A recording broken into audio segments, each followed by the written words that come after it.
his name was fondly Tricky Dicky, and he was with Malaysian Airlines. And he knew Bob McLean. And Bob, I'm never sure whether it was Bob or Tricky Dicky who sort of instigated bringing busloads of people from all over Australia to the farm. And that was before it was actually a restaurant. And there were days when there'd be people swimming in the lake, in the dam, with nothing on. But that wasn't Bob. That wasn't Bob. So oh yes, and perhaps they were intoxicated, but I'll leave that for you to decide. But it was really the beginning of the Wednesday table, Matt, you just alluded to. The Wednesday table was the most important thing, I think, in my days of the pheasant farm. And the legend, of course, is Bob McLean. And so, because of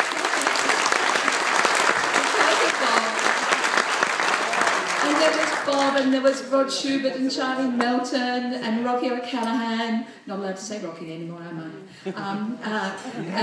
It was every single steward. The lunches that were there in those times were just so fantastic. I never gave him a menu, and Bob hates parsnips, and I hate potatoes. And I always used to, all through winter, have parsnips on the menu to go with the pheasant. And for Bob, I did potatoes. The only person ever to get potatoes at the pheasant farm. And so every visiting journo, artist, winemaker was brought to that was in the valley, was brought to the Wednesday table. And there's some memories that are particular. Oh, if Colin had been over to Port Parham and caught crabs, he would get back, hand-pick the crabs, and we'd have the crab sandwich. And that was Rod. Rod, do you remember telling me, if you're going to put a crab dish on, don't bugger it up with fancy stuff. Just do a crab sandwich. So I did, but it was, of course, with mustard bread, and the mayonnaise was from the mustard of the crab, and Colin would be there when I went home, and all of you fellows, in fact, often you were the ones that locked up, if we ever locked up in those days. If we ever locked up in those days. I remember Carlo Petrini's first visit to Australia. Carlo Petrini of Slow Food. And Bob, Rod, do you remember that day? He came along, and his guest was a dwarf who didn't speak any English. And he was, truly, no, he was a dwarf. And he was a thespian. He was a thespian, a true thespian. And he jumped on the table. This was after we'd had a few. He jumped up on the table and he spoke and sang in all these tongues that were as if they were French, Italian, Spanish, all these languages. You knew he was creating a language, but you couldn't remember. And just like every start of every wonderful thing, because of of Carlo's first visit and then a later visit to Tia and Rod up on the hill, we were responsible for starting the first slow food movement in Australia, September the 1st, 1996, and so that was the Carlo story. The Christmas parties of the Wednesday table. I have these on the wall, all the signatures of people, some not with us anymore, of everyone that was present, and it is an alumni of the wine industry.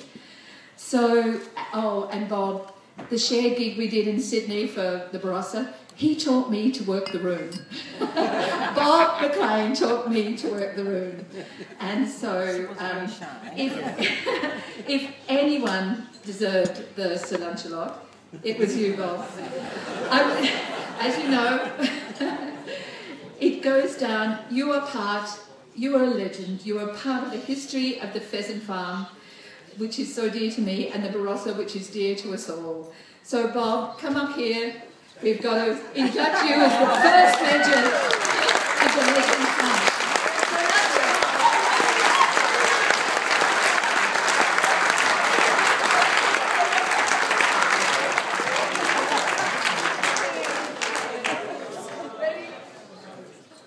Oh, that's what they're for.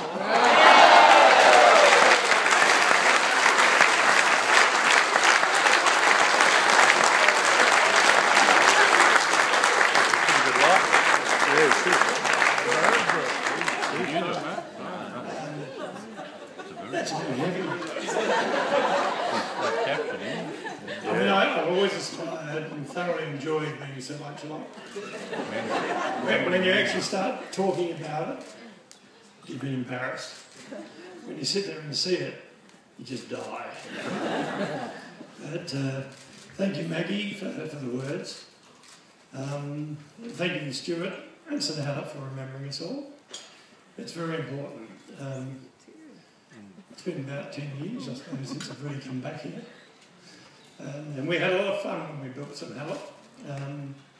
And yeah, the building of St Hannah was actually 3 parts of building lunch. Mind you, I did learn it from Len Evans about 20 years before, how to do it and what to do. Which leads me even into today, because I see Robert down there, and one of our first ever legends of the long lunch. And I'll just sniff for a second. Hold on. I didn't have a hanky. They don't make them anymore.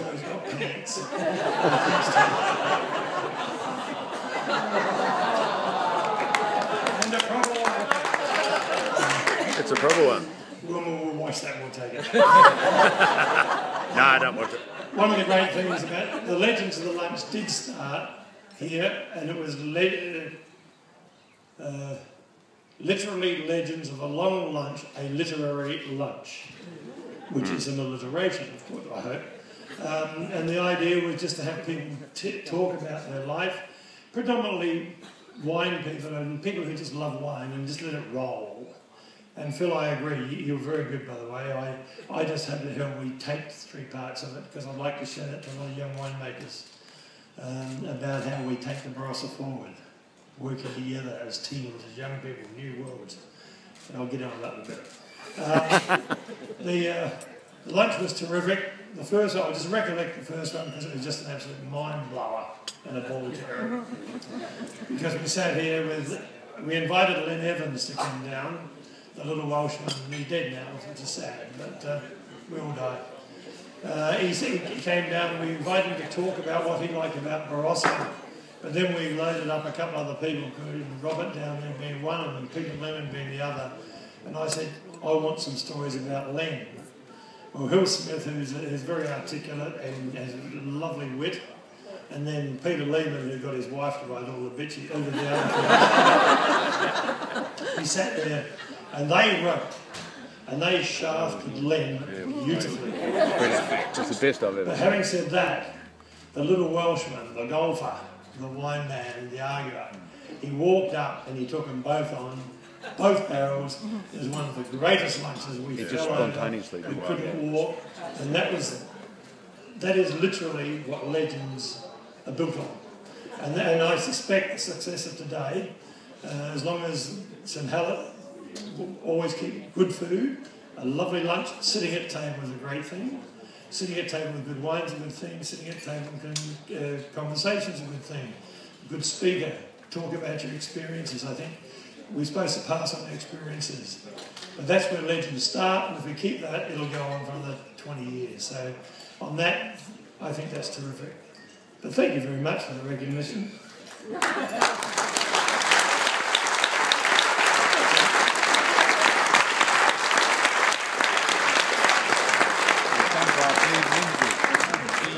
Thanks to Bob and Maggie. We'll have another little break now, and in just a few moments we'll have Phil up to do a bit of a Q&A. We'll have a couple of roving mics working in the room, but if you